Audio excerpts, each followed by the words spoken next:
Perkenalkan, nama saya Michelle Mantara dengan NPM terakhir 696. Di sini saya akan menjelaskan tentang tugas analisis cluster pada bagian eksplorasi data. Nah, dalam analisis ini, saya menggunakan dataset creditcard.csv untuk memahami pola transaksi dan mendeteksi potensi kecurangan atau fraud. Nah, pada langkah pertama, saya melakukan pemeriksaan struktur data. Nah, dataset ini memiliki 29.799 baris dan 31 kolom, serta ada kolom class sebagai penanda apakah transaksi tersebut tergolong fraud atau tidak. Selanjutnya, saya melakukan pre-processing dan melalui normalisasi menggunakan standard scalar. Nah, proses ini membuat seluruh fitur memiliki skala yang seimbang sehingga tidak ada variabel yang mendominasi analisis. Saya juga melakukan transformasi logaritmik pada kolom amount untuk mengurangi perbedaan ekstrim antar nilai transaksi. Langkah ini didasari teori bahwa metode seperti PCA dan TSNI sangat sensitif terhadap perbedaan skala data. Kemudian saya memvisualisasikan distribusi data untuk melihat karakteristik tiap fitur. Sebagian besar fitur V1 hingga V28 memiliki bentuk distribusi yang menyerupai normal karena berasal dari hasil transformasi PCA data asli. Namun, pada kolom time dan amount masih menunjukkan distribusi yang miring karena adanya perbedaan pola transaksi berdasarkan waktu dan jumlah uang yang dikeluarkan. Tahapan berikutnya adalah reduksi dimensi menggunakan PCA dan TSNI. PCA dengan 3 komponen hanya mampu menjelaskan sekitar 23% variasi data, yang menunjukkan bahwa struktur datanya cukup kompleks. Karena itu, saya juga menggunakan TSNI yang lebih baik dalam menangkap hubungan nonlinear antar data.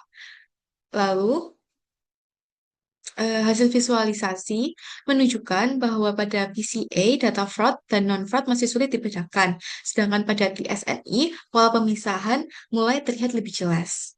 Sekian penjelasan dari saya dan terima kasih.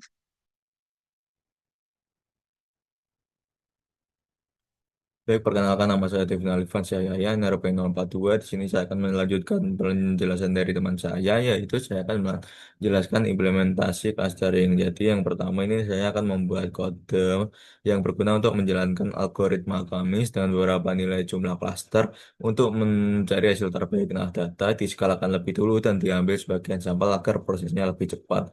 Kemudian saya akan membuat dua grafik untuk membantu menentukan jumlah cluster. Yang pertama ini adalah grafik elbow method yang menunjukkan hubungan antara jumlah klaster dan nilai SSC, kemudian grafik silhouette untuk memperlihatkan seberapa baik pemisah antar klaster.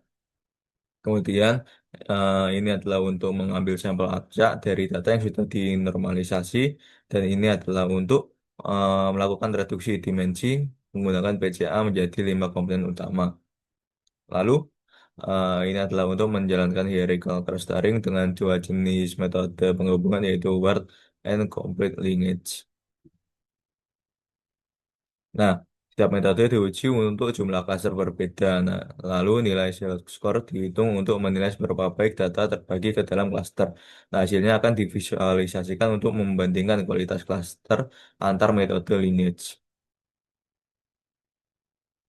Kemudian saya akan membuat kode ini adalah untuk visualisasi hasil clustering menggunakan dua komponen utama dari PCA. Nah, setiap titik ini mempresentasikan data dan warna berbeda menunjukkan cluster yang terbentuk. Nah, plot ini dapat membantu kita untuk melihat bagaimana aglomeratif clustering memisahkan kelompok data secara visual. Kemudian, yang terakhir ini adalah untuk menjalankan algoritma deep scan dengan berbagai kombinasi parameter EPS dari min sample untuk mencari konfigurasi terbaik. Nah, setiap kombinasi dihitung dari jumlah cluster, noise point, dan nilai shield score sebagai ukuran kualitas cluster. Nah, Dari ketiga metode tersebut, perbedaannya adalah Kamis efektif untuk data yang berbentuk bulat dan seimbang dengan evaluasi melalui info metode dan sila skor. Kemudian untuk hierarchical clustering menunjukkan struktur hubungan antar data secara hierarkis dan cocok untuk mengamati pola bertingkat. Kemudian DB-scan ini adalah untuk mendeteksi pendisilan atau outlier dari dan cluster dengan bentuk yang tak beraturan. Mungkin cukup sekian penjelasan dari saya menjelaskan analisis implementasi clustering. Mungkin untuk penjelasan selanjutnya akan di Baik, di sini aku akan menjelaskan dari evaluasi dan validasi cluster pada dataset credit card, yang dimana tujuan utama evaluasi ini adalah untuk menilai seberapa konsisten dan terpisah cluster yang terbentuk. Yang kedua, memahami hubungan antar cluster dan struktur data sebenarnya. Yang ketiga, menentukan model cluster terbaik berdasarkan keseimbangan antara kompaksi internal dan pemisahan antar cluster. Di sini untuk evaluasi kuantitatif untuk Cummins, kami mendapatkan output siluet sebesar 0,078, yang dimana cluster kurang terpisah. Banyak sekali overlap antar titik. Untuk yang kedua ada RI atau adjustment index, yang dimana poinnya itu mencapai 0,000, hampir tidak ada kesesuaian dengan label asli atau fraud maupun normal. Yang ketiga ada NMI, mendekati angka 0,0001, di mana informasi mutual antara label dan cluster hampir nol. Yang keempat ada Puritai 0,0999, hampir semua titik dalam salah satu cluster besar bias karena data imbalance. Dan terakhir ada entropi, di mana mencapai nilai 0,006, dan di mana distribusi label dalam tiap cluster sangat homogen, lagi-lagi akibat imbalance. Makna utama dari evaluasi Kamits ini adalah Kamits mampu mengelompokkan data ke dalam tiga cluster, tapi pemisahan antar cluster masih lemah secara struktur. Skor siluet yang rendah menandakan bahwa titik-titik di tepi antar cluster memiliki jarak yang kecil. Tidak balance jelas batasnya. Namun, nilai purita yang tinggi tidak berarti performa baik, karena data sangat didominasi oleh kelas normal atau non-fraud. Yang ketiga ada centroid matrix atau cosine similarity, yang dimana matriks ini menunjukkan seberapa mirip vektor centroid antar cluster pada ruang fitur koordinasi tinggi.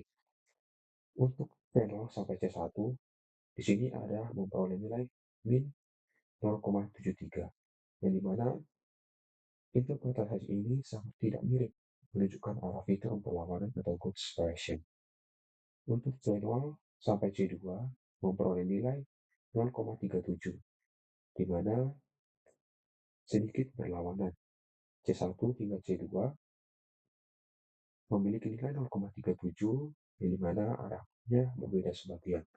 Simpulan dari visual atau headmap ini adalah warna merah tua pada diagonal menandakan setiap cluster unik, dan untuk warna biru, kontak setroid menunjukkan jarak vektor yang besar.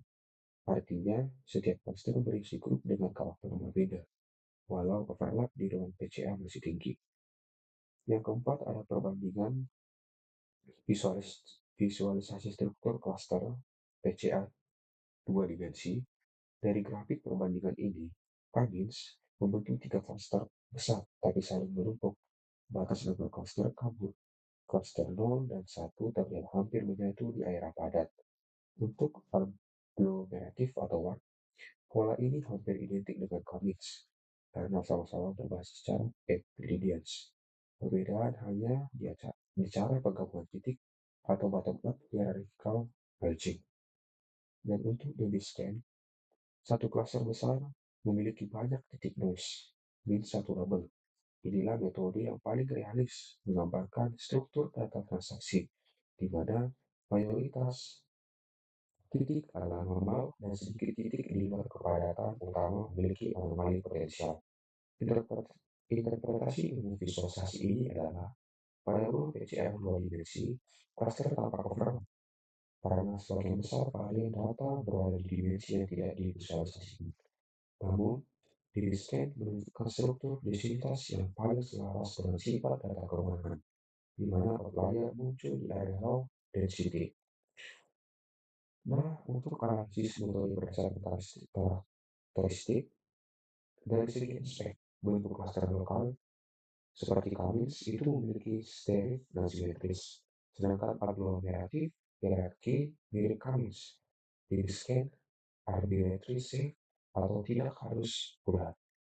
Nah, untuk sensitif terhadap noise, Cummins itu memiliki tingkat yang sangat tinggi, aglomeratif memiliki sifat yang sangat tinggi, DB-Scan menunjukkan lebih ke arah rendah atau noise.